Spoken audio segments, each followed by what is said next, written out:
మన శరీరము, మన ఆత్మ దినదినము అభివృద్ధి చెందుతూ ఉండాలి. ప్రతిరోజు 3 పూట్ల ఆహారం తినడం అనేది శరీరానికి ఎంత ప్రాముఖ్యమో మనస్సుకి, ఆత్మకి వాక్యాన్ని నేర్చుకోవడం, వినడం, దాన్ని చెప్పడం, ఇవన్నీ తెలుసా? దానికి ఆహారం. దాన్ని బలపరుస్తున్నాం. ఏ రోగం దాంట్లోనికి రాకుండా దాన్ని నియంత్రించుకుంటున్నాం. బయట నువ్వు ఎలాగా అంగహీనుడిగా ఉన్నా, ఏది వ్యాధిగ్రస్తుడిగా ఉన్నా, బయట సమాజం అదే చూస్తుంది. కానీ దేవునిలో ఆత్మీయంగా నువ్వు ఎదుగుతావు చూసా, అది చాలా ముఖ్యం.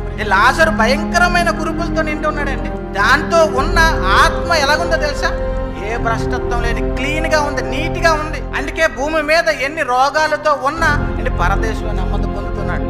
ఒక యోబు, కురుపులతో నిండి ఉన్న యోబు చివరికి తన మనసు మాత్రం భ్రష్టత్వం లేకుండా ఉంది. ప్రియమైన పైన రోగాన్ని అందరూ చూశారు, స్నేహితులందరూ విమర్శించారు, కానీ లోపల అతను ఎంత ఆరోగ్యంగా ఉన్నాడో అన్న సంగతి ఎవరు పట్టించుకోలేదు. దేవునిలో ఆత్మీయంగా నువ్వు ఎదుగుతావు చూసా, అది చాలా ముఖ్యం ప్రియమైన.